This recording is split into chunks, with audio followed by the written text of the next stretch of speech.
ಭಾಳ ವಯಸ್ಸಾಯಿತು, ಆದರೂ ಕ್ಲಾರಿಟಿಯನ್ನು ಪಟ್ಟದ್ದು ಕೊಟ್ಟ. ಆಮೇಲೆ ನನ್ನ ಆ್ಯಕ್ಟಿವಿಟಿ ಜಾಸ್ತಿ ಆಯ್ತು, ಟೈಮ್ ಕೀಪಪ್ ಮಾಡೋಕ್ಕೆ ತಡ್ಕೊಳ್ಳುವಂಥ ಶಕ್ತಿ ಇರಬೇಕಷ್ಟೆ. ಆದರೆ ನೀವು ಚೈತನ್ಯ ಬಿಟ್ಟು ಬಂದುಬಿಟ್ಟೆ, ಕೋತೀವಿ ಬನ್ನಿ ಅಂತಾರೆ. ಆಗಲ್ಲ.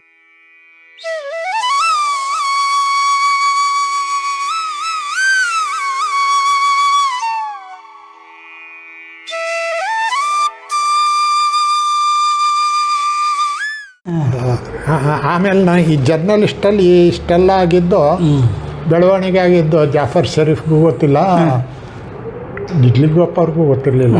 ನಿಜ್ಲಿಪ್ ಅವ್ರಿಗೆ ಒಂದೆರಡು ಸಾರಿ ಭೇಟಿಯಾಗಿದೆ ಮಧ್ಯ.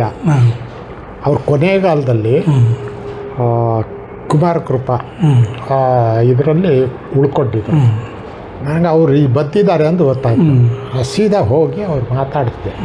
ಒಂದು ಗೊತ್ತ, ಸತ್ಯನ ಯಾರು ಹೇಳೋ? ನಮ್ಮ ನಾರಾಯಣ ಅವ್ರ ಹುಡುಗ ನೀನು? ಹೌದು ಸರ್. ಚಿತ್ರ ಬರ್ತಿದ್ನಲ್ಲಪ್ಪ ಹುಡುಗ, ಅವನೇ ಸರ್ ನಾನು. ಮತ್ತು ಜರ್ನಲಿಸ್ಟ್ ಅಂತೀಯ? ಸರ್ ನಾನು ಜರ್ನಲಿಸ್ಟು, ಆರ್ಟಿಸ್ಟೇ. ಜರ್ನಲಿಸಮ್ ಕೆಲಸ ಮಾಡ್ತಿದ್ದೋ, ಆರ್ಟಿಸ್ಟ್ ಈಸ್ ಆಲ್ಸೋ ಜರ್ನಲಿಸ್ಟ್ ಕೇಳಿದ್ರು. ಆವತ್ತು 2 ಗಂಟೆ ನಾವು ಕೂತಿದ್ವಿ, ಅವರೊಬ್ಬರೇ ಮನೆ. ನಾನು ಹಳೆಯದು ಮತ್ತೇನು ಅದು ಏನು ಕೇಳೋರು ಅವ್ರು ಕೇಳಲಿಕ್ಕೆಲ್ಲ. ಆಗ ಅವ್ರು ಏನಾಗಿದ್ರಾಗ? ಏನೂ ಇಲ್ಲ, ರಿಟೈರ್ಡ್ ಆಗಿದ್ದಾರೆ, ವಯಸ್ಸಾಗಿದೆ. ಆವಾಗ ಅವ್ರಿಗೆ ಎಷ್ಟು ವಯಸ್ಸಾಗಿತ್ತಾಗ? 90 ಇರಬೇಕು, ಭಾಳ ವಯಸ್ಸಾಗಿದೆ. ಆದರೂ ಕ್ಲಾರಿಟಿ, ಎಂಥ ಕ್ಲಾರಿಟಿ, ಮತ್ತು ಎಷ್ಟು ಸ್ಟ್ರಿಕ್ಟು. ಬಂದರು, ಒಂದು ನಿಯೋಗ ಬಂತು, 2-3 ಸೀದಾ ಬಂದರು. ಸರ್ ನಮಗೆ ಇದು ಫ್ರೀಡಮ್ ಫೈಟರು ಇದನ್ನು ಕೊಡಿಸ್ಬೇಕು. ಹೌದಾ, ಫ್ರೀಡಮ್ ಫೈಟರಾ? ಹೌದೇನಪ್ಪ. ಏನಪ್ಪ ನಿನ್ನ ಹೆಸರು? ಎಷ್ಟು ವಯಸ್ಸು? ಆವಾಗ ಹುಟ್ಟಿದ್ದೆ ನೀನು? ಆವಾಗ ಎಷ್ಟಪ್ಪ ಇದ್ದೆ ನೀನು? Freedom fighter ಅಂತೀಯಾ? ನಾಚಿಕಾಗಲ್ಲ ನಿನಗೆ? ಅಯ್ಯೋ, ಬೈದರು. ಸುಳ್ಳು ಹೇಳಿ ನೀನು ಸುಳ್ಳು ಹೇಳಿದೆ ಅಂದರೆ ನಾನು ನಂಬಿಡ್ಬೇಕಾ? ನಾನು ಕೊಡಿಸ್ಬೇಕಾ? ಸರ್ಕಾರ ದುಡ್ಡು ಹಾಳು ಮಾಡಬೇಕಾ? ಅರ್ಧ ಗಂಟೆ ಬೈದರು ಅಂತ ವಿಷಯ ಸಿಗಲ್ಲ. ಆಮೇಲೆ ಅವ್ರಿಗೆ ಎಷ್ಟು ಕಷ್ಟ ಅಂದರೆ, ಫೋನಿಗೆ ದುಡ್ಡು ಕೊಡೋಕ್ಕೆ, ತಿಂಗಳದ್ದು ಫೋನ್ ಕಟ್ಟೋದು, ಫೀಸ್ ಕಟ್ಟೋದಕ್ಕೆ ದುಡ್ಡು ಇರುತ್ತೆ ದುರ್ಗದಲ್ಲಿ. ಶಂಕರ್ ಬಿದ್ರಿ ಅವರು ಯಾವಾಗ ಕಾಂಟ್ಯಾಕ್ಟ್ ಮಾಡಿದಾಗ ಅವ್ರ ಫೋನೇ ಇದು ಡಿಸ್ಕನೆಕ್ಟ್ ಆಗೋದಂತೆ. ಯಾಕೆ ಏನು ಸ್ವಲ್ಪ ವಿಚಾರಿಸಿ ಅಂತ ಲೋಕಲ್ ಪೊಲೀಸ್ನವ್ರಿಗೆ ಹೇಳಿದಾಗ, ಇಲ್ಲ ಸರ್ ಅವ್ರಿಗೆ ಇದು ಡಿಸ್ಕನೆಕ್ಟ್ ಆಗಿಬಿಟ್ಟಿದೆ. ಯಾಕೆ? ಕಟ್ಟಿಲ್ಲ, ದುಡ್ಡು ಕಟ್ಟಿಲ್ಲ. ಶಂಕರ್ ಬಿದ್ರಿ ಆಗ ಏನಾಗಿದ್ರು? ಶಂಕರ್ ಬಿದ್ರಿ SP ಆಗಿದ್ರು. SP ಆಗಿದ್ರು. ದುರ್ಗದಲ್ಲೂ SP ಆಗಿದ್ರು. ನಾನು ಅವ್ರ SP ಇದ್ದಾಗ ದುರ್ಗದಲ್ಲಿ ಪತ್ರಕರ್ತರ ಸಮ್ಮೇಳನ ಮಾಡಿದ್ದೆ. ಏಕಾಂತಪ್ಪ ಮಿನಿಸ್ಟರ್ ಆಗಿದ್ದರು. ಸೊ ಇವರು ಪೊಲೀಸ್ನವ್ರಿಗೆ ಹೇಳಿ ದುಡ್ಡು ಕಟ್ಟಿಸಿ ಕನೆಕ್ಷನ್ ಕೊಡಿಸಿ ಆಮೇಲೆ ಮಾತಾಡಿದ್ದಾರೆ. ಅಲ್ಲಿಂದ ಮಾತಾಡಬೇಕು ಅಂತೇಳಿ ಕನೆಕ್ಷನ್ನೇ ಇಲ್ಲ ಫೋನ್ ಅಂತ. ಅಷ್ಟು ಅವ್ರಿಗೂ ಬೈತಾರೆ, ಅದು ಮಾಡಿದರು ಇದು ಮಾಡಿದರು ಅಂತ. ಮತ್ತು ನಿಮ್ಮ ಇವ್ರದ್ದು ಜಾಫರ್ ಶರೀಫ್ದು, ನಮ್ಮದು ಪತ್ರಕರ್ತರ ಫೆಡರೇಷನ್ನು, ನಮ್ಮ ಕರ್ನಾಟಕ ಸರ್ಕಾರದ ನಿಯೋಗ, ನಾನೇ ಲೀಡ್ ಮಾಡ್ತಾಯಿದ್ದು. ನಮ್ಮ ನಿಯೋಗದಲ್ಲಿ ಅರ್ಜುನ್ ದೇವ, ಜಯಶೀಲರಾವ್, ಆಮೇಲೆ ರಘುರಾಮ್ ಶೆಟ್ಟಿ ಇಂಥವರೆಲ್ಲ ಎಲ್ಲ ಸೀನಿಯರ್ಸು ಇರೋರು. ಇವನು ರೈಲ್ವೆ ಮಿನಿಸ್ಟ್ರ್ ಆಗಿದ್ದ. ರೈಲ್ವೆ ಮಿನಿಸ್ಟ್ರಾಗಿ ಪಾರ್ಲಿಮೆಂಟಿನ ಕ್ಯಾಟರಿಂಗ್ ವ್ಯವಸ್ಥೆ ಜವಾಬ್ದಾರಿ ರೈಲ್ವೆ. ಹೀಗಾಗಿ ಅಲ್ಲಿನ ರೈಲ್ವೆ ಕ್ಯಾಟ್ರಿಂಗ್ ಇದೆಯಲ್ಲ, ಅಲ್ಲಿ MP ಗಳಿಗೆ, ರಾಜ್ಯಸಭಾ ಮೆಂಬರ್ಗಳಿಗೆ ಭಾಳ ಚೀಪಾಗಿ ಕಾಫಿ, ಟೀ, ಊಟ, ನಾನ್ ವೆಜ್ ಎಲ್ಲ. ಸೊ ಇವನು ನಮಗೆ ಪಾರ್ಲಿಮೆಂಟಲ್ಲೇ ಒಂದು ಡಿನ್ನರ್ ಕೊಟ್ಟ, ಲಂಚ್ ಪಾರ್ಟಿ. ಆಗ ಅವ್ರು ಏನಾಗಿ minister of railway minister. Nagesh ಅನ್ನೋ ವ್ಯಕ್ತಿ ಮೊನ್ನೆ ಸತ್ತೋದ್ರು, ಅವ್ರ PA. ನಮ್ಮ ಕಡೆ ಸತ್ಯ ಅವರೇ ನಿಮ್ಗೆ ಅದು ಚೆನ್ನಾಗಿ ಗೊತ್ತು, ನಿಮ್ಮ ಪ್ರಜಾವಣೆ ಭಾಳ ಚೆನ್ನಾಗಿ ಗೊತ್ತು, ಏನಾಗಬೇಕು ಹೇಳಿ ಅಂತ. ಇಲ್ಲಪ್ಪ ಸಾಹೇಬರು ಹೇಳಿದರು, ಬಂದಿದ್ದಾರೆ, ನನಗೊಂದು ಗಾಡಿ ಬೇಕಿತ್ತು ನೋಡು, 3 ದಿವಸ ಪಟಕ್ಕಂತ ಗಾಡಿ ಮಾಡಿಕೊಡೋದು. ಬೇರೆಯವರೆಲ್ಲ ಫೆಡರೇಷನ್ ಅದು ಇದು ಮಾಡ್ಕೊಂಡಿದ್ರೆ ನಾವು ಕರ್ನಾಟಕದವರು ಆರಾಮಾಗಿ ಜೀಪಲ್ಲಿ ಹೋಗ್ತಿದ್ವಿ. ಅದೆಲ್ಲ ಮಾಡಿಕೊಡ್ತಿದ್ದ. ಆವಾಗ ಊಟಕ್ಕೆ ಕೂತಾಗ ಅಕ್ಕಪಕ್ಕ ಕೂತಿದ್ವಿ. ಸತ್ಯ ನೀವು ದುರ್ಗಾ ಅಂತಿದ್ದೀರಲ್ಲ, ದುರ್ಗಾ ಅಂದರೆ ಯಾರು ನೀವು? ಏನು ಸರ್ ಮರ್ತ್ಬಿಟ್ಟಿದ್ದೀರಿ, ನೀವು ಆಡಿಸಿದವ್ರು ನನಗೆ, ನೀವು ಹನುಮಂತಪ್ಪ ನಾಯಕ ಎಲ್ಲ ನಾರಾಯಣರಾವ್ ಮರ್ತ್ಬಿಟ್ರ? ಜಿ ನಾರಾಯಣರಾವ್ ಹೌದಲ್ಲ, ಹಾಂ ಓ ನೀವು ಆ ಹುಡುಗನ? ಹೌದು, ಹೀಗಾಗಿದ್ದೀನಿ. ಅಯ್ಯಯ್ಯೋ ಗೊತ್ತಿಲ್ಲ. ಅದಾದಮೇಲೆ ಕಂಡಾಗಲೆಲ್ಲ ಮಾತಾಡ್ತೀನಿ. ಆಮೇಲೆ ನಮ್ಮ ಸ್ಟೇಟ್ ಕಾನ್ಫರೆನ್ಸ್ ಆದಾಗ ಒಂದು ಹೊತ್ತಿನ ಊಟ ಕೊಟ್ಟ, ನಾನು ಕೇಳಿದ್ದಕ್ಕೆಲ್ಲ ಮಾಡ್ತೀನಿ. ಆಮೇಲೆ ವರ್ಕರ್ಸ್ ಜರ್ನಲಿಸ್ಟು ಕಾನ್ಫರೆನ್ಸ್ ನಡೀತು. ಅದಕ್ಕೆ ಒಂದು 50,000 ಬೇಕು, ಕಡಿಮೆ ಆಗಿದೆ ಅವ್ರಿಗೆ. ಜರ್ನಲಿಸ್ಟ್ಗೆ ಎಲ್ಲರೂ ಕೊಡ್ತಾರೆ, ಅವ್ರಿಗೆ ಕೊಡಲ್ಲ ಅಂತ ನಮ್ಮ ಪಟ್ಟದ್ದು ಕೊಟ್ಟ. ಅಲ್ಲಿ ನಾವು ಹೋದಾಗ ನನಗೆ ಗಾಡಿ ಒಂದು ಕೊಟ್ಬಿಡ. 2 ದಿವಸ 3 ದಿವಸ ನಾನು ಹರಿಪ್ರಸಾದ. ಆಗ ಪ್ರೈಮ್ ಮಿನಿಸ್ಟರ್ ಯಾರಾಗಿದ್ರಾಗ?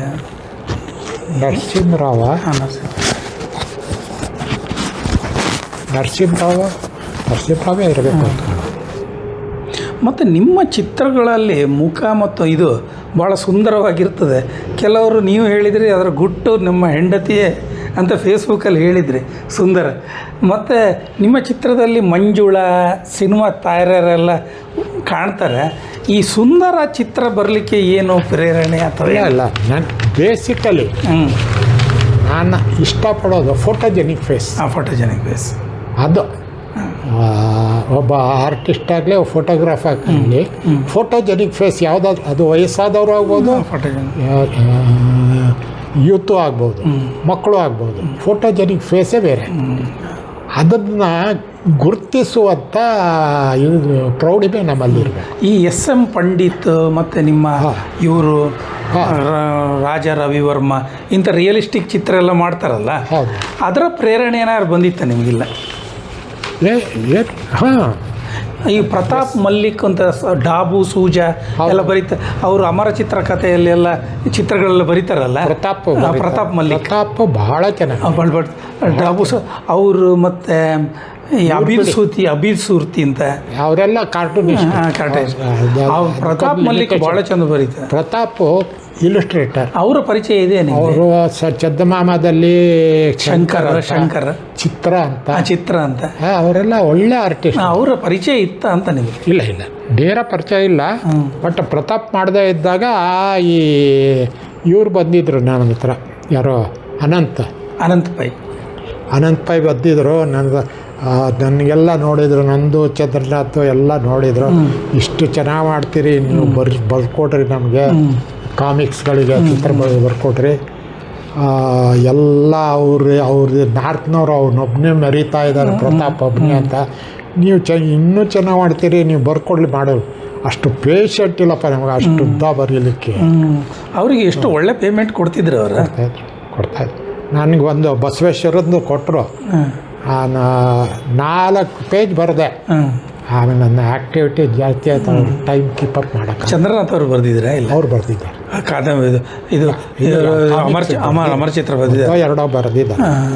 ನಾನು ಬಸವೇಶ್ವರ ಬರೆದಿದ್ದು. ಆಗಿನ ಕಾಲದಲ್ಲಿ ಅವ್ರು ಪ್ರಿಂಟಿಂಗಲ್ಲಿ ಅಷ್ಟು ಚೆನ್ನಾಗಿ ಮಾಡ್ತಿದ್ರು ಅವರು. ಅನಂತಪ್ಪ ಇವರು IBH ಅವರು ಪ್ರಭಾಕರ್. ಹೌದು. ನೀವು ಮಹಾರಾಜರಿಗೆ ಅವ್ರದ್ದು ಸಹ ಪೋರ್ಟ್ರೇಟೇ ಬರೆದು ಕೊಟ್ಟದ್ದು ನೀವು? ಇಲ್ಲ, ಅವ್ರ ಪೋರ್ಟ್ರೇಟ್ ಅಲ್ಲ, ಅವ್ರದ್ದು ಒಂದರಲ್ಲಿ ಮಾತ್ರ ಅವ್ರ ಅವರು FD ಏನೋ ಕೊಟ್ಟರು. ಅದು ಅವರ ಹುಟ್ಟಹಬ್ಬ ಆಗಿತ್ತು. ದಾವಣಗೆರೆಗೆ ಬಂದಿದ್ದರು. ಪ್ರವಾಸಿ ಮಂದಿರದಲ್ಲಿ ಅವ್ರನ್ನ ಭೇಟಿ ಮಾಡೋಕ್ಕೆ ಹೋಗಿ. ಅವ್ರು ಏನು ಕೊಟ್ರಿ ಆ ಚಿತ್ರ ಗೊತ್ತಿಲ್ಲ. ಒಂದು ಪೇಂಟಿಂಗ್. ಆ ಪೇಂಟಿಂಗ್ ಒಳಗಡೆ ಅದರಲ್ಲಿ ಪೇಂಟಿಂಗು, ಆ ಪೇಂಟಿಂಗಲ್ಲಿ ಹುಡುಗಿ ಚಿತ್ರ. ಅದು ಇದೆಯಾ ನಿಮ್ಮಲ್ಲಿ? ಇಲ್ಲ, ಅದನ್ನೇ ಈ ಪುಸ್ತಕದಲ್ಲಿ ಇರುತ್ತೆ ನೋಡೋದು. ಅದು ಅಲ್ಲೂ ಇಲ್ಲ. ಸ್ವಾಮೀಜಿದು ಮುರುಘರಾಜೇಂದ್ರ ಭಟ್ಟಕ್ಕೆ ಬರೆದಿದ್ದು ಅದು ಇಲ್ಲ, ಮತ್ತು ಕರಿ ನಾಯಕರದ್ದು ಇಲ್ಲ, 4-5 ಚಿತ್ರಗಳೇ ಇಲ್ಲ, ಬ್ಲ್ಯಾಕ್ ಆ್ಯಂಡ್ ವೈಟ್ ಹೋಗ್ಬಿಡ್ತು. ನಿಮಗೆ ಶಾಂತಿನಿಕೇತನದಲ್ಲಿ ನಿಮಗೆ ಅವಕಾಶ ಇತ್ತು, ಈ ಶ್ರೀಧರ ಮೂರ್ತಿಗಳು ನಿಮ್ಮನ್ನು ಇಲ್ಲಿ ಸೇರಿಸಿಬಿಟ್ರು, ನಿಮಗೆ ಅದಕ್ಕೆ ಏನಾದ್ರು ಪಶ್ಚಾತ್ತಾಪ ಇದೆಯಾ?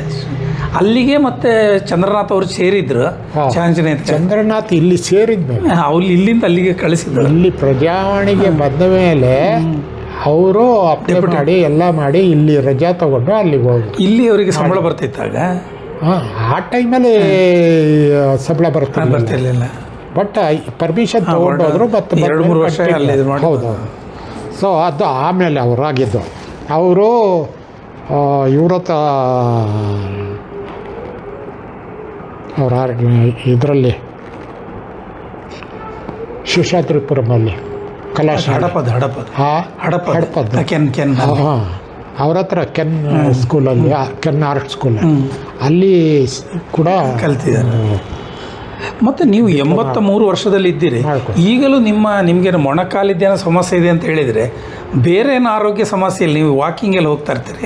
ವಾಕಿಂಗ್ ಹೋಗ್ತಾ ಇದ್ದೀನಿ. ಈಗ ಇದು ಆಪ್ರೇಷನ್ ಆದಮೇಲೆ ಈ ಕಾಲಿಂದು ಸಮಸ್ಯೆ ಕಡಿಮೆ.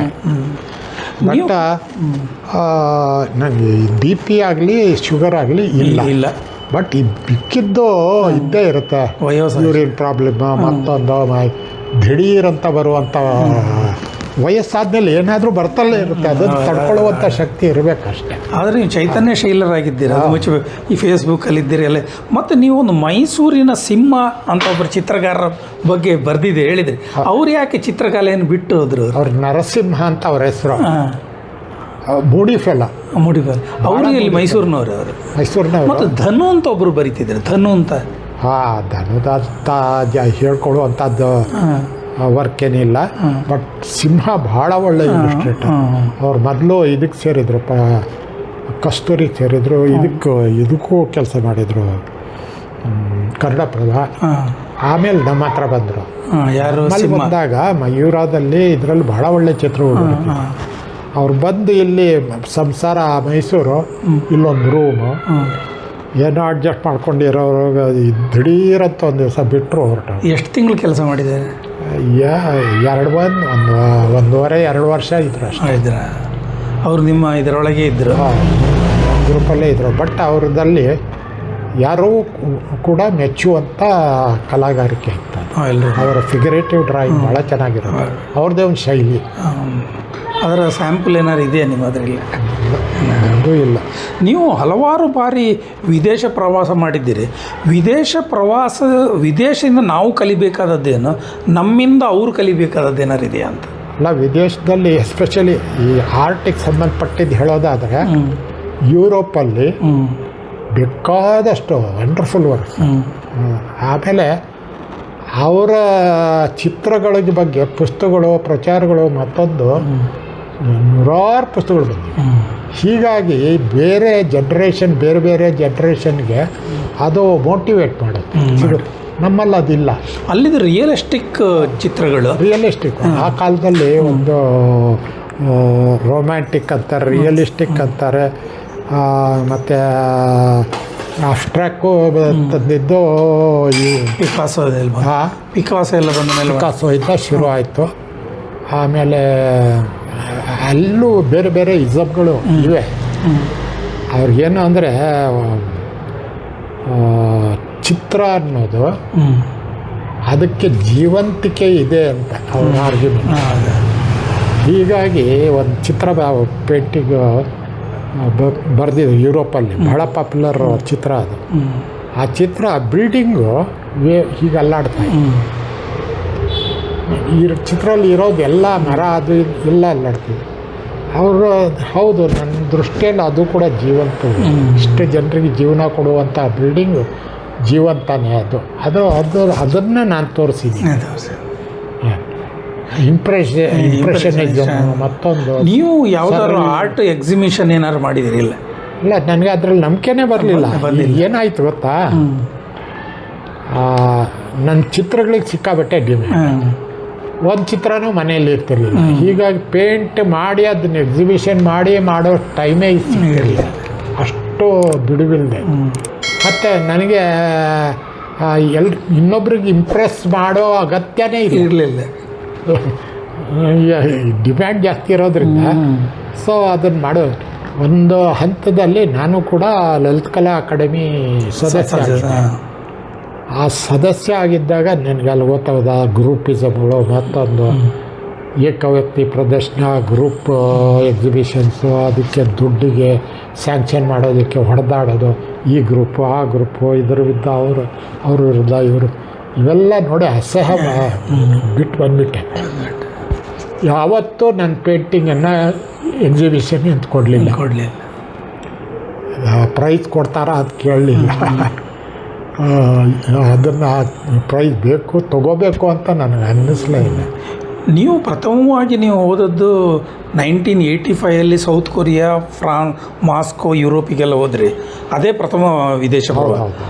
ಆಮೇಲೆ ನೀವು ಮತ್ತೆ ಪುನಃ ತುಂಬ ಸತಿ ಹೋಗಿದ್ದೀರಿ ನಿಮ್ಮ ಮಕ್ಕಳ. ಆಮೇಲೆ ಅಮೇರಿಕಾದಲ್ಲಿ ನಾನು ರಿಟೈರ್ಡ್ ಆದಮೇಲೆ ನಾನು ನಮ್ಮ ಶ್ರೀಮತಿ 10 ವರ್ಷ ಇದ್ವಿ, ಹೆಚ್ಚು ಕಡಿಮೆ 10 ವರ್ಷ ಗ್ರೀನ್ ಕಾರ್ಡ್ ಹೋಲ್ಡರ್ ಆಗಿದ್ವಿ. ಯಾಕೆ ನಿಮ್ಮ ಮಕ್ಕಳಲ್ಲಿದ್ದರು? ಮಗಳಿಗೆ ಅಲ್ಲಿ ಕೊಟ್ಟಿತ್ತು, ಮಗ ಅಳಿಯ ಇದ್ದರು. ಅದು ಅವರ ಮಗಳ ಇದಕ್ಕೆ ಡೆಲಿವರಿ ಟೈಮಲ್ಲಿ ನಮ್ಮ ಮಿಸ್ಸಸ್ ಹೋಗಬೇಕಿತ್ತು. ಮೊದಲು ಅವ್ರಿಗೆ ಕಳಿಸಿದ್ವಿ. ಅವರಾದಮೇಲೆ 6 ತಿಂಗಳಾದಮೇಲೆ ನಾನು ಹೋದೆ. ಸೊ ಆ ಮಕ್ಕಳು ಹೆಚ್ಚು ಕಡಿಮೆ ದೊಡ್ಡವರಾಗೋರು, ಇಬ್ಬರು ಕೆಲಸ ಮಾಡ್ತಿದ್ರು. ದೊಡ್ಡವರಾಗೋವರೆಗೂ ನಾವು ನೋಡ್ಕೊಳ್ಬೇಕಿತ್ತು. ನಮ್ಮ ವೀಸಾ 6 ತಿಂಗಳು ಇದ್ದದ್ದನ್ನು ಒಂದು ಎಕ್ಸ್ಟೆನ್ಷನ್ ಸಿಕ್ತು, ಇನ್ನೊಂದು 6 ತಿಂಗಳು. ವರ್ಷದ ಮೇಲೆ ಮತ್ತೆ ಸಿಕ್ತಿರಲಿಲ್ಲ. ಸೊ ನಮಗೆ ಗ್ರೀನ್ ಕಾರ್ಡ್ಗೆ ಅಪ್ಲೈ ಮಾಡಿಬಿಡೋದು. ಅಪ್ಲೈ ಮಾಡಿದಾಗ ಆ ಪ್ರೋಸೆಸ್ ಜಾರಿಯಲ್ಲಿ ಇದ್ದಾಗ ಅದು ಕಂಪ್ಲೀಟ್ ಆಗೋರು ನಾವು ಅಲ್ಲಿರ್ಬೋದು. ಅದೊಂದು ಅವಕಾಶ ಇತ್ತು. ಆ ಅವಕಾಶಕ್ಕೋಸ್ಕರ ಅಪ್ಲೈ ಮಾಡಿದ್ದು. ಲಕ್ಕಿಲಿ ನಮಗೆ ಸಿಕ್ಕೇ ಬಿಡ್ತು. ಮೊದಲು ನಮ್ಮ ಮಿಸ್ಸಸ್ ಸಿಕ್ತು, ನನಗೆ ಸಿಕ್ತು. ಗ್ರೀನ್ ಕಾರ್ಡ್ ಹೋಲ್ಡರ್ ಅಂದ್ರೆ ನೀವು ಅಮೇರಿಕಾದಲ್ಲಿ ಇರ್ಬೋದು. ನಾವು ಅಲ್ಲೇ ಇರೋದು, ಇಲ್ಲಿಗೆ ಪರ್ಮಿಷನ್ ತೊಗೊಂಡು ಪೆರೋಲ್ ಮೇಲೆ ಬರೋದು. ಅಲ್ಲಿ ಈಗ ನೀವು ಅಮೇರಿಕನ್ ಸಿಟಿಸನ್, ಇಂಡಿಯನ್ ಸಿಟಿಸನ್? ಈಗ ಅದನ್ನು ಬಿಟ್ರೆ ಅದು ಸರೆಂಡರ್ ಮಾಡಿದ್ರೆ ಅಲ್ಲಿ ವಾಸ, ಗ್ರೀನ್ ಕಾರ್ಡ್ ಅಂದರೆ ವಾಸ ಮಾಡೋದಕ್ಕೆ ಮತ್ತು ಅಲ್ಲಿ ವೃತ್ತಿ ಮಾಡೋದಕ್ಕೆ, ದುಡಿಯೋದಕ್ಕೆ. ಅದಕ್ಕೆ ನೀವು ಅಲ್ಲಿ ದುಡ್ದಿದ್ದೀರಾ? ನಮ್ಮ 3-4 ಪೇಂಟಿಂಗ್ ಮಾಡಿ ಅಷ್ಟೇ. ಜಾಸ್ತಿ ಅಂದರೆ 1.5 ಲಕ್ಷ 2 ಲಕ್ಷ ದುಡ್ದಿರು. ಅದಕ್ಕೆ ಏನು ಪೇಂಟಿಂಗ್ ಮಾಡಿದ್ರೆ ಅಲ್ಲಿ? ರಿಯಲಿಸ್ಟಿಕ್, ನೇಚರ್, ರಿಯಲಿಸ್ಟಿಕ್ ಬೇರೆ ಬೇರೆ ಕೆಲವಿವೆ, ಬೇರೆ ಬೇರೆ ಅಂಥದ್ದೇನು ಹೇಳ್ಕೊಳ್ಳೋದು. ಅಬ್ಸ್ಟ್ರಾಕ್ಟ್ ಯಾವುದು ಅದನ್ನು ನೀವು ಸರೆಂಡರ್ ಮಾಡಿ ಇಲ್ಲಿ ಬಂದರೆ? ಸರೆಂಡರ್ ಮಾಡಬೇಕಾದ ಅಗತ್ಯನೇ ಇಲ್ಲ. ಒಂದು ಸಾರಿ ಇದಕ್ಕೆ ಇಂಡಿಯಾಕ್ಕೆ ಬಂದಮೇಲೆ 12 ತಿಂಗಳ ಒಳಗಡೆ ಮತ್ತೆ ವಾಪಸ್ಸು. ಆಗ ತನ್ನಷ್ಟಕ್ಕೆ ಹೋಗದೇ ಇದ್ದರೆ ಆಟೋಮೆಟಿಕ್ ಆಗಿ ನೀವು 12 ತಿಂಗಳಿಗಿಂತ ಹೆಚ್ಚಿದ್ದೀರಿ. ಆಮೇಲೆ ತೀರ್ಮಾನ ತೊಗೊಂಡ್ಬಿಟ್ಟು ಅವರು ಮಕ್ಕಳು ದೊಡ್ಡವರಾಗಿ ಸ್ಕೂಲ್ಗೆ ಹೋಗೋರು ಆದಮೇಲೆ. ನಾರ್ಮಲ್ ಶುಗರ್ ಬೇಡ, ಬೇಡ, ಬೇಕಾಗಿಲ್ಲ. ನೀವಿಬ್ಬರು ಅವರು ಶುಗರ್ ಮತ್ತು ಸ್ವಲ್ಪ ಬೇಕು, ಇರಲಿ, ತೊಂದರೆ ಇಲ್ಲ. ಆಮೇಲೆ ಈ AI ಬಗ್ಗೆ ನೀವು ತಿಳ್ಕೊಂಡಿದ್ದೀರಾ? ಯಾವುದು? ಆರ್ಟಿಫಿಷಿಯಲ್ ಇಲ್ಲ, ಅದು ಅಂಥ ಬಳಕೆ ಅಂಥದ್ದೇನು ಜಾಸ್ತಿ ನಾನು ಕಲ್ತಿಲ್ಲ. ಈಗ ಸಿಕ್ಕಾಪಟ್ಟೆ ಬರ್ತಾ ಇದೆ, ಆ್ಯಪ್ಗಳು ಬಂದಿವೆ. ಸೊ ನನಗೆ ಇನ್ನೂ ಅನುಭವ ಆಗಿಲ್ಲ, ಬಟ್ ಅಗತ್ಯ ಇಲ್ಲ. ಈಗ it is too late for me. ಮತ್ತು ಈಗ ಅಮೇರಿಕಾದಲ್ಲಿ ನೀವು 10 ವರ್ಷ ಇದರಲ್ಲೆಲ್ಲ ಡೇಟಿಂಗ್, ಅಲ್ಲಿನ ಕಲ್ಚರು, ಮಕ್ಕಳು ಎಲ್ಲ ಬೇರೆ ರೀತಿಯಲ್ಲಿ ಬದುಕ್ತಾರೆ. ಅಲ್ಲಿನ ಕಲ್ಚರು ಬೆಸ್ಟ, ಇಲ್ಲಿದ್ದು ಕಲ್ಚರ್ ಬೆಸ್ಟ್? ಅಲ್ಲಿ ಫ್ಯಾಮಿಲಿ ನಿಮ್ಮ ತಂದೆ ತಾಯಿಯನ್ನೆಲ್ಲ ಹೆಚ್ಚು ನೋಡೋದಿಲ್ಲ, ಅಲ್ಲೆಲ್ಲ ಇದೆಲ್ಲ ಇರ್ತದೆ, ಅಂಥದ್ದು ವೃದ್ಧಾಶ್ರಮ ಅಂಥದ್ದೆಲ್ಲ ಇರ್ತದೆ. ಇಲ್ಲ, ಅಲ್ಲಿ 2 ಎಥಿಕಲ್. ಒಂದು ಇವತ್ತು ನೋಡಿ, ಈ ಬಿಲಿನಿಯರ್ಸ್ ಇದ್ದಾರಲ್ಲ, ಅವರೆಲ್ಲ ಇವತ್ತು ತಮ್ಮ 150 ಬಿಲಿಯನ್ 200 ಬಿಲಿಯನ್ ಅವ್ರ ಹತ್ರ ಇದ್ರೂ ಅವ್ರ ಮಕ್ಕಳಿಗೆ ಅದು ಕೊಡೋದಿಲ್ಲ. ಅದು ಅವ್ರು ದುಡಿಬೇಕು, ಪೆಟ್ರೋಲ್ ಬಂಕಲ್ಲಿ ಏನೋ ಕೆಲಸ ಮಾಡಿ ಮಾಡಿಸ್ತಾರೆ. ನಿಮ್ಮ ದುಡ್ದು ನೀವು ತಿನ್ನಿ. ಆ ಸಿಸ್ಟಮ್ ಅದು ಚೆನ್ನಾಗಿದೆ. ಅಲ್ಲ, ಅಲ್ಲಿ 18 ವರ್ಷ ಆದ ತಕ್ಷಣ ಒಂದು ಮನೋಭಾವನೆ ಇದೆ ಜನರಲ್ಲಿ. ಇದರಲ್ಲಿ ಬೇಸಿಕಲಿ ಮನೆ ಬಿಟ್ಟು ಹೋಗಬೇಕು, ಸ್ವಂತ ಕಾಲ ಮೇಲೆ ನೀನು ನಿಲ್ಲಬೇಕು. ನೀನು ದುಡಿಬೇಕು, ಎಲ್ಲಾದರೂ ಮಾಡಬೇಕು. ಓದಬೇಕಾದ್ರೂ ದುಡಿದು ಓದಬೇಕು. ಇದು ಒಂದು ಫ್ಯಾಮಿಲಿ ಇದ್ದರೆ ಅನುಕೂಲ ಇರೋದ್ರೆ ನನ್ನ ಅಪ್ಪನೋ ಅಜ್ಜನೋ ಅಜ್ಜಿನೋ ಆಸ್ತಿ ನನ್ನ ಹೆಸರಿಗೆ ಬಂದರೆ ನನ್ನ ಹೆಸರಿಗೆ ಎಜುಕೇಷನಲ್ ಟ್ರಸ್ಟ್ ಫಂಡ್ ಟ್ರಸ್ಟ್ ಅಂತ ಮಾಡ್ತಾರೆ. ಸೊ ಅದು ಕೇವಲ ಎಜುಕೇಷನ್ಗೆ ಮಾತ್ರ ಟ್ರಸ್ಟಿಂದ ರಿಲೀಸ್ ಆಗುತ್ತೆ. ನಮ್ಗೆ ಮಾತ್ರ ಓನ್ಲಿ ಒನ್ ಬೆನಿಫಿಷಿಯರ್.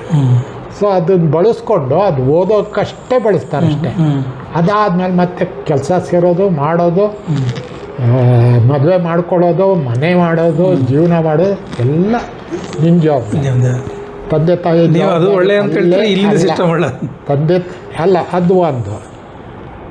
ಎರಡನೇದು, ನಾವು ಇಲ್ಲಿ ನಾವೇನು ಮಾಡ್ತೀವಿ, ಈಗ ನಾನು ಎಷ್ಟೇ ಕಷ್ಟ ಇಷ್ಟೇ ಆ್ಯಕ್ಟಿವಿಟೀಸ್ ಇದ್ದರು ನಮ್ಮ ಮೂರೂ ಮಕ್ಕಳ ಜವಾಬ್ದಾರಿ. ಒಂದು ಅವ್ರನ್ನ ಬೆಳೆಯೋರು ನೋಡ್ಕೊಳ್ಳೋದು, ಅವ್ರ ಹೊಟ್ಟೆ ಬಟ್ಟೆ ಎಲ್ಲ ನೋಡಿಕೊಂಡು, ಅವ್ರ ಎಜುಕೇಷನ್ ನೋಡಿಕೊಂಡು, ಬೆಳೆದ ಮೇಲೆ ಕೆಲಸ ಸಿಕ್ಕಿದ ಮೇಲೆ ಅವ್ರ ಮದುವೆನೂ ಮಾಡಿ. ಸೊ ಅವರು ಮದುವೆ ಇದು ಮಾಡಿಕೊಂಡು ಅವರು ಸ್ವತಂತ್ರವಾಗಿ ಮನೆ ಮಾಡೋವರೆಗೂ ನಾವು ನೋಡ್ಕೊಂಡ್ವಿ. ಅವ್ರು ಕಳಿಸ್ಲಿಲ್ಲ ಅವ್ರಿಗೆ. ಅದೇ ಒಂದು ಸಾರಿ ಅವ್ರ ಕಾಲ ಮೇಲೆ ಮತ್ತೆ ಹೋಗ್ತೀವಿ, ಖಂಡಿತ. ಅವ್ರು ಇಲ್ಲದೇ ಇದ್ದರೆ ಜವಾಬ್ದಾರಿ ಬರ್ತದೆ. ನಮ್ಮ ಮನೆಯಲ್ಲೇ ಇದ್ರೆ ಏನು ಮಾಡ್ತಾಯಿದ್ರು, ನನಗೆ ಇಷ್ಟು ಅಂತ ತಿಂಗಳು ಕೊಟ್ಬಿಡೋರು ಸುಮ್ಮನೆ ಇರೋರು. ಅವ್ರಿಗೆ ಕಷ್ಟ ಗೊತ್ತಾಗ್ತಿಲ್ಲ. ಆಮೇಲೆ ಇದಿರೋಲ್ಲ, ಗ್ರೋತ್ ಇರೋಲ್ಲ. ಗ್ರೋತ್ ಯಾವಾಗ ಬರುತ್ತೆ ಅಂದರೆ ಆ್ಯಂಬಿಷನ್ ಸ್ವಲ್ಪ ಇರಬೇಕು. ನಾನು ಮನೆ ಕಟ್ಟಬೇಕು ಅನ್ನೋ, ಇಲ್ಲೇ ಇದ್ದರೆ ಮನೆ ಕಟ್ಟಬೇಕು ಆಸೆನೇ ಬೇಕಿಲ್ಲ, ಇದೆಯಲ್ಲ ಮನೆ. ಸೊ ಇದಾದಮೇಲೆ ಇಬ್ಬರು ಮನೆ ಮಾಡಿದ್ರು. ಇಬ್ಬರು ಅವ್ರ ಮಕ್ಕಳಿಗೆ ನೀವು ಯಾವ ಏರಿಯಾದಲ್ಲಿದ್ರಿ? ದೊಡ್ಡ ನಮ್ಮ ಮಗ ಮತ್ತು ಸೊಸೆ ಇದರಲ್ಲಿ ಟೆಕ್ಸಾಸಲ್ಲಿ, ಡಲ್ಲಾಸ್. ನಮ್ಮ ಅವರ ಮಗ ಅಂದರೆ ನಮ್ಮ ಮೊಮ್ಮಗ ಕ್ಯಾಲಿಫೋರ್ನಿಯಾದಲ್ಲಿ ಕೆಲಸ ಮಾಡ್ತಾ ಇರೋದು ಗೂಗಲ್. ಈಗ ನಿಮ್ಮ 2 ಮಕ್ಕಳು, ಒಂದು ಹೆಣ್ಣು ಮಗು, ಒಬ್ಬ ಮಗನ ಹೆಸರು ದೊಡ್ಡ ಮಗ ಸಂತೋಷ್, ಅವರ ಮಗ ಅಂಕಿತ್. ಅವರು ಏನು ಮಾಡ್ತಾರೆ? ಇದರಲ್ಲಿ ಫ್ಲಾರಿಡಾದಲ್ಲಿ MS ಮಾಡಿ ಈಗ ಕ್ಯಾಲಿಫೋರ್ನಿಯಾದಲ್ಲಿ ಗೂಗಲಲ್ಲಿ ಕೆಲಸ ಮಾಡ್ತಾರೆ. ನಿಮ್ಮ ಅಂಕಿತ್ ನಿಮ್ಮ ಮೊಮ್ಮಗ, ದೊಡ್ಡ ಮರಿ ಮೊಮ್ಮಗನ ಮದುವೆ ಮಾಡಿ ಮತ್ತೆ ಕಳಿಸಿದೆ. ಮತ್ತೆ ಅವರಿಗೆ ಮೊದಲನವನಿಗೆ ಒಂದು ಗಂಡು ಮಗು, ಮತ್ತೆ ಎರಡನೇವನಿಗೆ ಒಂದು ಹೆಣ್ಣು. ಅವರು ಅಲ್ಲೇ ಕಲ್ತದ್ದು. ಅವರು ಎರಡನೇ ಮಗ ಇದರಲ್ಲಿ ಮನಿಲಾದಲ್ಲಿ ಫಿಲಿಪೈನ್ಸಲ್ಲಿ ಅವನದು ಇದು ಫೈನಾನ್ಸ್. ನಿಮ್ಮ ಮಗ ಹೌದು, ಫೈನಾನ್ಸ್ ಸಚಿನ್. ಆಮೇಲೆ he is working in 24/7 national company ಅಲ್ಲಿ. ಅವರಿಗೆ ಒಬ್ಬಳೆ ಮಗಳು, ಮೊಮ್ಮಗಳು. ಓದಿದ್ದು ಗ್ರ್ಯಾಜುಯೇಷನ್ ಮಾಡಿದ್ದು ಸಿಂಗಪುರದಲ್ಲಿ. ಆಮೇಲೆ ಬ್ರಿಟಿಷ್ ಸಿಲೆಬಸ್, ಅದೇ ಸಿಲೆಬಸ್ಸಲ್ಲಿ ಸ್ಕಾಟ್ಲೆಂಡಲ್ಲಿ ಮಾಸ್ಟರ್ಸ್ ಮುಗಿಸಿದ್ಲು. ಈಗ ಅಲ್ಲೇ ಕೆಲಸದಲ್ಲಿ. ಮತ್ತು ನಿಮ್ಮೊಬ್ಬರು ಹೆಣ್ಣು ಮಗು, ಅವರು ಮದುವೆ ಆದದ್ದು ಎಲ್ಲಿಗೆ? ಅವರು ಚೆನ್ನೈನ ಹುಡುಗ, ಬಟ್ ಅಮೇರಿಕಾದಲ್ಲಿ. ಅವ್ರು ಏನು ಮಾಡ್ತಾರೆ? ನ್ಯೂಯಾರ್ಕಲ್ಲಿ ಕೆಲಸ, ಮನೆ ಇದರಲ್ಲಿ ನ್ಯೂ ಜೆರ್ಸಿಯಲ್ಲಿ. ಅವ್ರಿಗೆ ಎಷ್ಟು ಮಕ್ಕಳು? ಅವ್ರಿಗೆ 2 ಮಕ್ಕಳು. ಆ 2 ಮಕ್ಕಳು ಇದರಲ್ಲಿ ಡೆಲಿವರಿ ಟೈಮಲ್ಲೇ ನಾವು ಹೋಗಿದ್ದು. ಅವ್ರು ದೊಡ್ಡವ್ರು ಆಗೋವರೆಗೂ ನಾವಿದ್ವಿ. ಈಗ ಮರಿ ಮಕ್ಕಳು ಏನೋ ಬಂದಿದ್ದಾರೆ ನಿಮಗೆ? ಇಲ್ಲ, ಈಗ ಮೊಮ್ಮಗನಿಗೆ. ನಮ್ಮ ಮರಿ ಮಕ್ಕಳು ಅಂದರೆ ಬೇರೆ ಬ್ರದರ್ಸ್ ಅವ್ರ ಮಕ್ಕಳು, ಅವರು ಮೊಮ್ಮಕ್ಕಳು ಭಾಳ ಜನ ಇದ್ದಾರೆ. ಬಟ್ ನೇರವಾಗಿ ಮೊಮ್ಮಕ್ಕಳಿಗೆ ಮೊದಲನೇ ಮದುವೆ ಹೀಗಾಗಿ ಮೊದಲು. ಆದರೆ ನೀವು ಮನಿಲಕ್ಕೂ ಸಹ ಹೋಗ್ತೀರಿ ನೀವು? ಹೋಗಿಲ್ಲ, ಈ ವರ್ಷ ಹೋಗ್ತೀರಿ. ಡಿಸೆಂಬರೋ ಇಲ್ಲ ನೆಕ್ಸ್ಟ್. ಇಷ್ಟವರೆಗೆ ಹೋಗಿಲ್ಲ ನೀವು ಅಮೇರಿಕಾ? ಫೆಬ್ರವರಿಯಲ್ಲಿ ಪ್ಲ್ಯಾನ್ ಮಾಡ್ತಾ ಇದ್ವಿ. ಇದೊಂದೇ ಲಾಸ್ಟ್, ಎಲ್ಲೂ ಹೋಗಲ್ಲ. ನಮ್ಮ ಮಗಳು ಕರೀತಾಳೆ ಅಮೇರಿಕಕ್ಕೆ, ಮೊಮ್ಮಕ್ಕಳು ಕರೀತಾರೆ, ನೀವು ಬಂದು ನೋಡ್ಕೊಂಡ್ರೆ ಈಗ ನಾವು ನಿಮ್ಮನ್ನು ನೋಡ್ಕೋತೀವಿ ಬನ್ನಿ ಅಂತಾರೆ. ಆಗಲ್ಲ, ವಯಸ್ಸು. ನಿಮಗೆ ಈಗ ಪೆನ್ಷನ್ನು ಅಲ್ಲಿಂದ ಇಲ್ಲಿಂದ PPF ಪೆನ್ಷನ್ ಏನೋ ಬರ್ತದಲ್ಲ? ಏನೂ ಇಲ್ಲ. ಪತ್ರಕರ್ತರಿಗೆ ಏನೇನೂ ಇಲ್ಲ. ನಾನು ಸರ್ಕಾರದಿಂದ ಗೌರವಧನ ಅಂತೇಳಿ ಜಯಶೀಲರಾಯರಿಗೆ ಸೂರಿ ಅವ್ರಿಗೆ ಕೆಲವ್ರಿಗೆ ಕೊಡಿಸಿದ್ದೆ. ಅದೆಷ್ಟು ಬರ್ತದೆ ಅದು? ಅದೇನು ಆವಾಗ 5,000 ಬರ್ತಿತ್ತು, ಈಗ 10,000 ಅಷ್ಟೇ. ತಿಂಗಳು ಬರ್ತದೆ, ಅವ್ರ ಖರ್ಚಿಗಾಗುತ್ತೆ ಅಷ್ಟೇ. ಈ ಜರ್ನಲಿಸ್ಟ್ಗಳ ಪತ್ರಕರ್ತೆಗೆ ಗೀಳು ಇರ್ತಾವಲ್ಲ ಹವ್ಯಾಸಗಳು, ಸಿಗರೇಟ ಗುಂಡ ಮತ್ತೊಂದು ಅವಕ್ಕೆ ಅಷ್ಟೇ. ನಿಮ್ಗೆ ಅದಿಲ್ಲ? ನಮಗೆ ಅದ್ಯಾವುದೂ ಇಲ್ಲ. ನಮ್ಮ ಮಕ್ಕಳು 2 ಮಕ್ಕಳು ಕಳಿಸ್ತಾರೆ, ನಮ್ಮಿಬ್ಬರು ನೋಡ್ಕೊಳ್ತಾರೆ. ಸೊ ಅದರಿಂದ ನಿಮಗೆ ಬಾಡಿಗೆ ಮನೆ ಅಂಥದ್ದೇನಾರಿದೆ? ಆಮೇಲೆ ನೀವು ಈಗ ಇದು ಮನೆಗೆ ಮೇಲೆ ದೊಡ್ಡ ಮಗನಿಗೆ ಕೆಳಗಿಂದ ಚಿಕ್ಕ ಮಗನಿಗೆ ಅಂತ ಗಿಫ್ಟೆಡ್ ಮಾಡಿಬಿಟ್ಟಿದ್ದೀನಿ. ಮತ್ತು ಈ ನಿಮ್ಮ ಪ್ರಕಾರ ಯುವ ಚಿತ್ರಗಾರರಿಗೆ ಏನು ನೀವು ಸಲಹೆ ಕೊಡ್ತೀರಿ? ಏನಿಲ್ಲ, ಸ್ವಲ್ಪ ಗಂಭೀರವಾಗಿ ತಗೊಳ್ಳಿ. ನೀವು ಬೆಳಿಬೇಕು ಅಂದರೆ ಅನಾಟಮಿ ಬಗ್ಗೆ ಚಿತ್ರ ಬರಿಬೇಕಾದ್ರೆ ಏನು ಬರೀತೀರಿ, ಕಾಂಪೋಸಿಷನ್ನು ಮತ್ತೊಂದು ಅಬ್ಸ್ಟ್ರಾಕ್ಟು ಮಾಡಬೇಕಾದ್ರೆ ನಿಮಗೆ ಫ್ರೀಡಮ್ ಇರುತ್ತೆ. ಬಟ್ ರಿಯಲಿಸ್ಟಿಕ್ ಮಾಡಬೇಕಾದ್ರೆ ನಿಮಗೆ ಮತ್ತು ನೀವು ಕತೆ ಏನು ಓದ್ತೀರಿ, ಆ ಸಂಯೋಜನೆ ಏನು ಮಾಡ್ತೀರಿ, ಅದು ಅದಕ್ಕೆ ತಕ್ಕಾಗೆ ಬದ್ಧವಾಗಿ ಅಬ್ಸರ್ವ್ ಮಾಡಿ ಓದಿ ಗಂಭೀರವಾಗಿ ಚಿತ್ರ ಬರೀ. ಅಂದರೆ ಆ ಲೇಖಕ ಬರೆದ ಅಥವಾ ಕಾದಂಬರಿಗೆ ಬರೆದ ಕತೆಗೆ ನಿಷ್ಠರಾಗಿ ಬರೀರಿ ಅಂತ. ಅದಕ್ಕೂ ತಾಳೆ ಆಗಬೇಕು ಅದು. ಅಲ್ಲೇನೋ ಇರುತ್ತೆ, ಇಲ್ಲೇನೋ. ನೀವು ಸಿನಿಮಾ ಪೋಸ್ಟರು ಅಂಥದ್ದೆಲ್ಲ ಮಾಡಿಲ್ಲ ನೀವು? ಅದರಲ್ಲಿಯೂ ಕೆಲವು ಎಕ್ಸ್ಪರ್ಟ್ ಜನ ಇದ್ದಾರೆ. ಅದರಲ್ಲೆಲ್ಲ ಅದರಲ್ಲೂ ಭಾಳ ಕಡಿಮೆ ದುಡ್ಡು. ನಾವು ಇಷ್ಟು ಮುಖಪಟ್ಟಕ್ಕೆ ಬರೆದ್ಬಿಟ್ರೆ ನಮಗೆ 3,000 2,000 3,000 ಡಿಮ್ಯಾಂಡ್ ಮಾಡ್ತೀವಿ. ಈಗ ಎಷ್ಟು ಕೊಡ್ತಾರೆ? ದೊಡ್ಡ ಪೋಸ್ಟ್ ಮಾಡಿಬಿಟ್ಟಿದ್ರು ಅವ್ರಿಗೆ 3,000 ಬರೋಲ್ಲ. ಅಲ್ಲ, ಈಗ ನಿಮ್ಮ ಒಂದು ಚಿತ್ರಕಲೆಗೆ ನಿಮ್ಮ ಹತ್ರ ಈಗ ಮುಖಪುಟ ಮಾಡೋ ನಿಮ್ಮ ಗರಿಷ್ಠ ಬೆಲೆ ಎಷ್ಟು ಕೊಟ್ಟಿದ್ದಾರೆ? ಈಗ 3,000. 3,000. ಆಗ 660. ಆವಾಗ 35ರಿಂದ ಶುರುವಾಗಿ 35 ಶುರುವಾಗಿ ಜಾಸ್ತಿ ಅಂದರೆ 1,500ಕ್ಕೆ ಏರಿತ್ತು. ಮತ್ತು ನೀವು ಒಂದು ಪೇಂಟಿಂಗ್ ಸೇಲ್ ಮಾಡಿದರೆ ಅದಕ್ಕೆ ಎಷ್ಟು 1.5 ಲಕ್ಷ ಎಲ್ಲ ತಗೊಳ್ತೇನೆ? ಅಲ್ಲಿ ನಮಗೆ ಒಂದು ಚಿತ್ರ ಹೋದರೆ ಒಂದು 50-60 ಸಾವಿರ ಬರುತ್ತೆ. 2-3 ಚಿತ್ರ ಬರೆದ್ಬಿಟ್ರೆ ನಮ್ಗೆ ಹೋಗಿ ಬರೋ ಫ್ಲೈಟಿಗೆ ಖರ್ಚು ಅದು ಇದು ಸಿಕ್ಬಿಟ್ಟು. ಮತ್ತು ನಿಮ್ಮ ಮಕ್ಕಳಿಗೆ ಅಥವಾ ಮೊಮ್ಮಕ್ಕಳಿಗೆ ಚಿತ್ರಕಲೆ ಬಗ್ಗೆ ಆಸಕ್ತಿ ಇದೆಯಾ? ಮೊಮ್ಮಗನಿಗೆ ಚಿತ್ರ ಅಭ್ಯಾಸ ಇದೆ. ದೊಡ್ಡ ಮಗ ಆರ್ಕಿಟೆಕ್ಟು, ಅವನು ಪೇಂಟಿಂಗ್ ಮಾಡ್ತಿದ್ದ. ಮೊಮ್ಮಗಳಿಗೆ ಅಷ್ಟು ಇಲ್ಲ. ಮತ್ತು ಈಗ ನಾನು ಇಷ್ಟು ಪ್ರಶ್ನೆ ಕೇಳಿದ್ದೇನೆ, ಈ ಪ್ರಶ್ನೆಯಲ್ಲಿ ಕೇಳಲೇ ಇರಬಾರ್ದ ಯಾವುದಾದ್ರು ಪ್ರಶ್ನೆಗಳಿದೆ ಅಥವಾ ಕೇಳಲೇ ಇದ್ದರೆ ಏನಾದ್ರು ಪ್ರಶ್ನೆ ಇದೆಯಾ ಅಂತ? ಹಾಗೇನಿಲ್ಲ. ಕೆಲವೊಮ್ಮೆ ಪ್ರಶ್ನೆ ಕೇಳ್ದಲ್ಲೇ ನಾನೇ ಹೇಳಿದ್ದೆ. ಕೆಲವು ಪ್ರಶ್ನೆ ಕೇಳೋ ಅಗತ್ಯನೇ ಇರೋಲ್ಲ. ಹೌದು, ನೀವೇ ಹೇಳ್ತೀರಿ. ಆಮೇಲೆ ಜನರಿಗೆ ಎಲ್ಲವೂ ಬೇಕಿಲ್ಲ. ಆದರೆ ಆ ಕೆಲವು ಜನರು ಇದು ಪ್ರಪಂಚದಾದ್ಯಂತ ಹೋಗೋ ಕಾರಣ ಬೇರೆ ಬೇರೆ ಅಭಿರುಚಿಯವರಿಗೆ ಬೇಕಾಗಬಹುದು. ಇದು ಆಲ್ ಓವರ್ ವರ್ಲ್ಡಿಗೆ ಹೋಗುತ್ತೆ ಈಗ ನಾವು ಪ್ರಸಾರ ಮಾಡಿದರೆ. ಮತ್ತು ಅವರವರ ಭಾಷೆಗೂ ಅರ್ಥ ಆಗುತ್ತೆ. ಸಿ ಅಂತ ಇದೆ. ಈಗ ನೀವು ಕನ್ನಡದಲ್ಲಿ ಮಾತಾಡಿದ್ರು ಅಲ್ಲಿ ಸಿ ಒತ್ತಿದ್ರೆ ನನಗೆ ಇಟೇಲಿ ಭಾಷೆಯಲ್ಲಿ ಬೇಕಂದ್ರೆ ಅಡಿಯಲ್ಲಿ ಇಟೇಲಿದ್ದು ಸಬ್ಸ್ಕ್ರಿಪ್ಟ್ ಬರ್ತದೆ. ಇದು ಆಲ್ ಓವರ್ ವರ್ಲ್ಡಿಗೆ ಎಲ್ಲ ಭಾಷೆಯಲ್ಲಿಯೂ ಬರ್ತದೆ. ಅಂದರೆ ಈ ಪ್ರಪಂಚ ತಂತ್ರಜ್ಞಾನದಲ್ಲಿ ಭಾಷೆಯನ್ನು ಮೀರಿಕೊಂಡು ತಂತ್ರಜ್ಞಾನ ಇದೆ ಅಂತ ನಿಮ್ಮ ಮೂಲಕ ಇದನ್ನು ತಿಳಿಸ್ತೇನೆ. ಓಕೆ.